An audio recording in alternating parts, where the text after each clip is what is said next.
Dalam Islam, keimanan itu harus diimplementasikan dalam pembuktian. Tidak hanya tersimpan. Gitu ya? Iman itu amalan hati.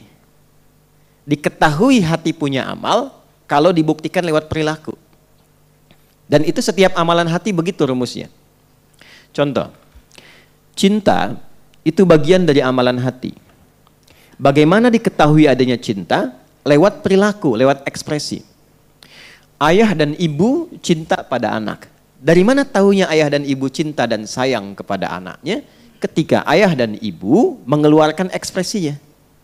Merawat, menyayangi, memeluk, memberikan kebutuhan, mengarahkan pada yang baik-baik. Itu cinta namanya. Jelas? Demikian suami, istri, dan seterusnya. Anak ke orang tua, demikian. Nah, iman itu amalan hati yang paling tinggi. Dan itu sudah sepakat bahkan dalam konteks kehidupan kemanusiaan. Dan dihargai sebagai hak yang pertama itu. Menjadi hak, keimanan itu hak pertama. Implementasinya dalam beragama. Di kita alhamdulillah masuk di pasal 29 ayat 2. Ya kan? Negara menjamin kemerdekaan tiap-tiap penduduk untuk memeluk agamanya masing-masing dan beribadah menurut agama dan kepercayaannya itu. Ya, kepercayaan itu iman di situ. Dan itu dibawa ke semua bagian dari ranah kehidupan berbangsa bernegara. Ya, di Undang-Undang Sisdiknas misalnya, ya nomor 20 tahun 2003 itu di pembukaan, di bagian yang kedua itu Undang-Undang Dasar tahun 1945, ya. Kemudian mengamanatkan kepada pemerintah untuk ya menghadirkan satu sistem pendidikan yang meningkatkan keimanan dan ketakwaan pada Tuhan Yang Maha Esa serta akhlak mulia. Kalau masuk di tentara, ya di TNI ada Sabta Marga tuh 7 tuh. Ya, nanti Sabta Marga yang ketiga itu menyertakan keimanan di situ. Jadi satu, kami warga negara Indonesia itu kan yang bersendikan Pancasila.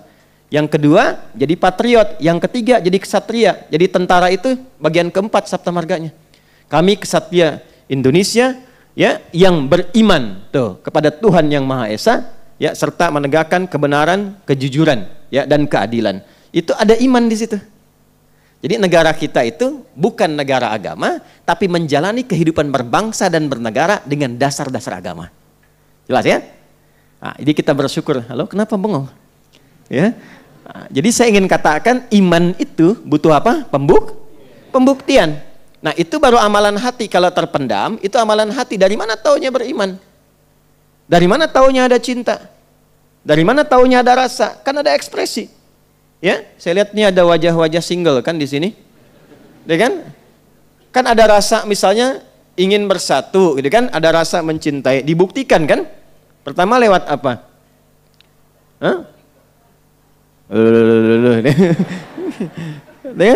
Lewat lamaran kan? Ya kan? Ta'aruf kan? Tak kenal maka ta'aruf, tak sayang. Ta'aruf, kenal itu tidak harus selalu sayang, ya. Ibu kenal dengan suami tetangga, kan tidak harus sayang.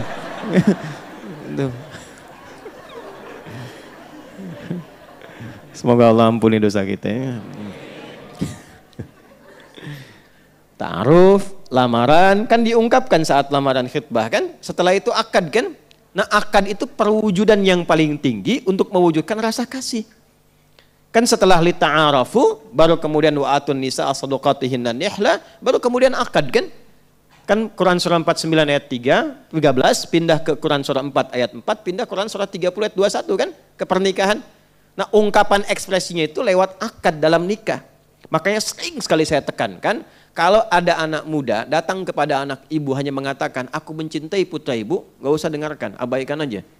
Ya, nasihati dia, nak, buktikan cintamu pada putri ibu ya dengan menuliskan nama kalian berdua di pernikahan kalian, di buku nikah kalian berdua. Itu aja. Maharnya Quran. Namamu siapa? Yusuf. Apalin surat Yusuf nanti. Tapi panggilan sehari-hari kulhu kobu. Nah, iman begitu. Seseorang dikatakan beriman, yakin, ya, meyakini kebenaran yang ada dalam Al-Quran. Kembali ke surah An-Naba. Kapan dikatakan dia beriman? Bukan sekedar cuma yakin, saya yakin Quran benar. Ya, semua orang Islam standarnya akan mengatakan Quran benar.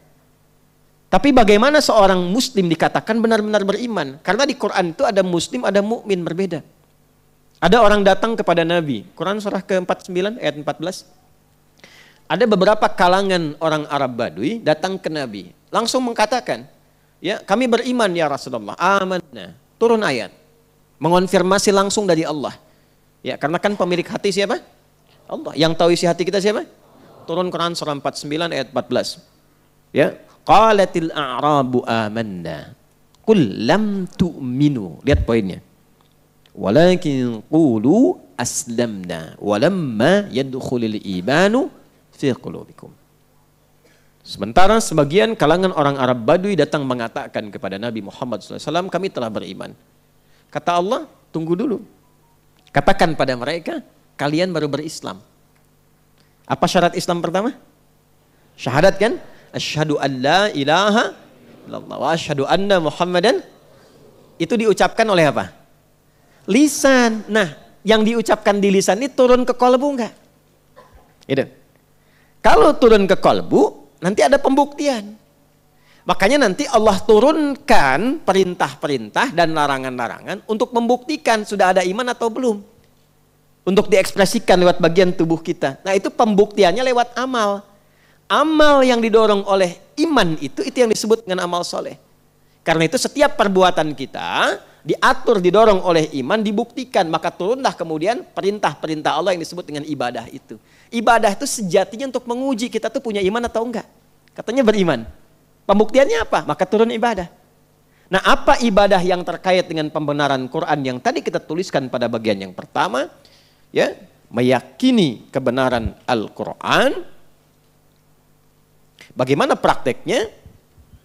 Maka pembuktiannya dengan mengamalkan apa yang terkandung dalam Al-Quran itu sesuai dengan kemampuan kita selama berkehidupan. Karena itu oleh Allah Quran tidak hanya disebut sebagai bacaan, tapi disebut sebagai pedoman hidup. Nah, pedoman hidup. Dalam bahasa Arab, bahkan bahasa Al-Quran disebut dengan hudan namanya. Tuh. Jelas? Ya, Quran surah kedua ayat 185. Syahru Ramadhan alladzi unzila fihil Quran. Hudan. Tuh. Jadi desain Al-Quran itu bukan sekedar bacaan. Dibaca itu untuk memahami isinya. Bagaimana orang tahu isi kalau tidak bisa baca? Jadi baca itu adalah gerbang untuk mengetahui isinya. Dengan tahu, dipahami, diamalkan. Itu konsep dasarnya. Jadi ketika dikatakan pada bagian pertama perintah Al-Quran, kan? Tadi satu ya, perintah Al-Quran untuk meyakini seluruh kebenaran yang terkandung dalam Al-Quran. Nah, garis bawahi kata meyakini di situ. Iman meyakini pada Quran bukan sekedar yakin Quran itu benar, tapi butuh pembuktian. Pembuktiannya adalah dengan cara mencoba membaca, memahami pedoman Al-Quran ini dan mempraktekkan sesuai dengan kemampuan kita dan maslahat hidup kita selama kita berkehidupan. Itu dasarnya.